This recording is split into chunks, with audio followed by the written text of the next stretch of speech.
Hello అండి. Yesterday అయితే నేను క్యారెట్ హల్వా అయితే చేశానండి. ఆ రెసిపీ అయితే మీతో షేర్ చేసుకుంటానండి. ఇక లేట్ చేయకుండా వీడియోలోకి అయితే వెళ్ళిపోదాం. Welcome to our channel Sheikh Tasneem Sandani అండి. నా ఛానల్ని కనుక ఫస్ట్ టైం చూస్తున్నట్టయితే సబ్స్క్రైబ్ చేసుకోండి. నా వీడియో నచ్చితే లైక్ చేసి షేర్ చేయండి. ఇంకా హాఫ్ కేజీ క్యారెట్తో అయితే క్యారెట్ హల్వా అయితే చేశానండి. క్యారెట్స్ అయితే పీల్ చేసి రెడీగా పెట్టుకున్నానండి. ఇంకా దాని తర్వాత అయితే క్యారెట్ అయితే తురుముకుంటున్నాను. అంటే మరీ సన్నగా కాకుండా లావు ఉంటాయి కదండి తురుములో, ఆ లావు తురుము అయితే నేను చేసుకున్నాను. ఇంకా తురిమి అయిపోయిన తర్వాత ప్లేట్లో అయితే వేసుకున్నానండి. ఇంకా క్యారెట్ తురుము అండి, హాఫ్ కేజీ క్యారెట్ తురుము అయితే 3 కప్స్ అయిందండి. ఇంకా పాలు అండ్ పంచదార అయితే మెజర్మెంట్కి బాగుండిద్దని క్యారెట్ తురుము అయితే 3 కప్స్ అయిందని చెప్తున్నానండి. ఇంకా దాని తర్వాత ఒక ప్యాన్ అయితే పెట్టుకొని నెయ్యి యాడ్ చేసుకున్నామండి. హల్వాస్లోకి నెయ్యి కొంచెం ఎక్కువ ఉంటేనే బాగుండిద్ది. ఇంకా జీడిపప్పు అయితే ఫ్రై చేయడానికి నెయ్యి అయితే వేసుకున్నాను. జీడిపప్పు కొంచెం ఫ్రై అయ్యాక కిస్మిస్ కూడా వేసుకొని ఫ్రై చేసుకోవాలండి. ఇంకా కిస్మిస్ ఉబ్బి కొంచెం బాల్స్ లాగా అయిన తర్వాత ఇంకా రెండు అయితే పక్కకైతే పెట్టేసేసుకోవాలి.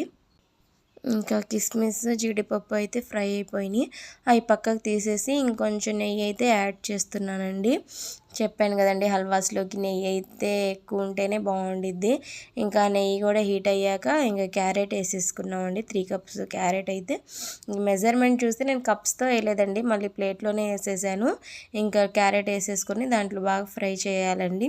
ఇంకా ఫ్రై చేసేసి అంటే కొంచెం కలిపేసి నెయ్యి మొత్తం క్యారెట్ మొత్తం పట్టే వరకు కలిపేసి మూత పెట్టేసేసి అయితే బాగా మగ్గించాలి. ఒక సైడ్ మగ్గుతుంటే నేను యాలకులు వేసి, అంటే యాలకులు వచ్చి గింజలు మాత్రం వేసి పౌడర్ లాగా కొట్టుకుంటున్నాను.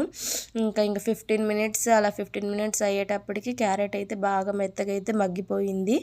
ఇంకా క్యారెట్ మగ్గిపోయిన తర్వాత ఒక కప్పు షుగర్ అయితే వేసుకున్నామండి. 3 కప్స్ క్యారెట్కి 1 కప్పు షుగర్ అండి.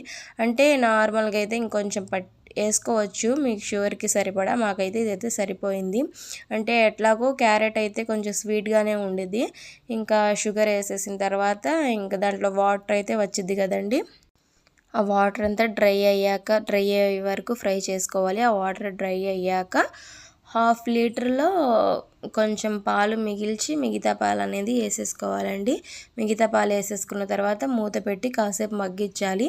అంటే క్యారెట్ పాలన్నీ పీల్చేసిద్ది కదండి, అప్పుడు దాకా అయితే మనం మూత పెట్టి మగ్గించుకోవాలి. తర్వాత ఒక చిటికెడంత సాల్ట్ వేసుకోవాలండి. చిటికెడు కొంచెం టేస్ట్ బాగా వచ్చిద్ది.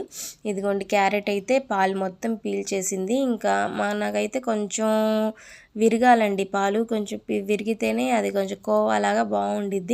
ఇంకా పాలన్నీ దగ్గర అయిపోయాక ఇంకా ఫ్రై చేసి పెట్టుకున్న జీడిపప్పు కిస్మిస్ అనేది అయితే వేసేసుకొని బాగా అయితే కలిపేసుకోవాలండి. అంటే ఘీ అనేది సపరేట్ అవ్వాలండి. క్యారెట్ హల్వాకి ఘీ సపరేట్ అయ్యే వరకు అయితే కొంచెం ఫ్రై చేసుకుంటూ ఉండాలి.